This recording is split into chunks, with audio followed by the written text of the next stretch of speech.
গেল এক বছরে অন্তর্বর্তীকালীন সরকারের নেওয়া উদ্যোগ দেশের অর্থনীতিকে বড় ধরনের বিপর্যয় থেকে রক্ষা করেছে মনে করছে সিপিডি।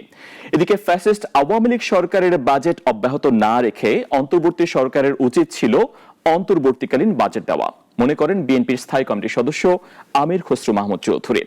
অন্তর্বর্তীকালীন সরকারের ৩৬৫ দিন শীর্ষক সিপিডি ডায়ালগে এসব আলোচনা উঠে আসে।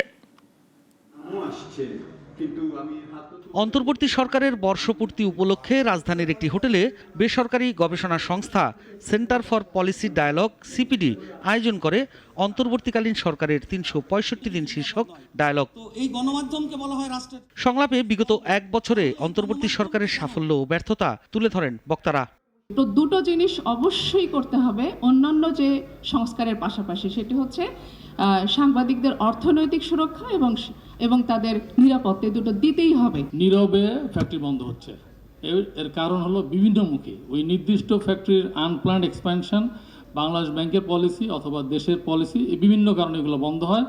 আমরা খালি দেখি গ্রোথটা, কিন্তু ফ্যাক্টরি যে বন্ধ হচ্ছে তার বড় প্রমাণ শুধু বিজিএমই এর সদস্যই ৭,২০০ থেকে এখন মাত্র ৩,০০০-এ নেমে এসছে।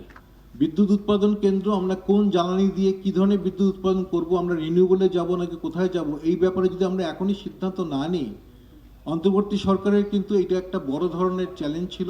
জনগণের প্রত্যক্ষ ভোটে নির্বাচিত প্রতিনিধিকে আনতে হবে, সেইটা আনার পরে এক ভোটে হয়তো কিছু হবে না, তাহলে আমরা ওই গণতন্ত্রের ধারাবাহিকতায় স্বচ্ছতা, জবাবদিহিতা, জনগণের অংশগ্রহণ, প্রশাসনিক বিকেন্দ্রীকরণের এই ধারার মধ্য দিয়ে যদি যেতে পারি, হয়তোবা কিছুটা আগামী।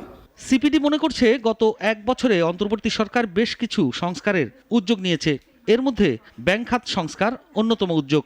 বিএনপির স্থায়ী কমিটির সদস্য আমির খসরু মাহমুদ চৌধুরী বলেন, অন্তর্বর্তী সরকারের প্রাথমিক দায়িত্ব যেখান থেকে গণতন্ত্র ধ্বংস হয়েছে সেখান থেকে গণতন্ত্র পুনরুদ্ধার করা, জনগণকে দেশের মালিকানা ফিরিয়ে দেয়া। একটি বিপ্লব হয়েছে দেশে, তারপরে as a stopgap measure একটি সরকার গঠিত হয়েছে। আমি মনে করি তাদের প্রাইমারি দায়িত্ব হচ্ছে এই ট্রানজিশনটা স্মুথলি করে বাংলাদেশ থেকে, যেখান থেকে ডেমোক্রেসিকে ধ্বংস করে দেওয়া হয়েছে, জনগণের সব অধিকার কেড়ে নিয়েছে, রাজনৈতিক, সাংবিধানিক, গণতান্ত্রিক অধিকারগুলো কেড়ে নেওয়া হয়েছে, এই অধিকারগুলো জনগণকে ফিরিয়ে দিচ্ছে। এই সরকারের সময় বিনিয়োগ আসেনি মন্তব্য করে বিএনপির এই নেতা বলেন, এতে তাদের দোষ নেই, বিনিয়োগে বাংলাদেশ অনেক নিচে। প্রতিনিয়ত আলোচনা করছি কিভাবে ধারণ করা যায়। সাইফুল শাহিন, নাগরিক, ঢাকা।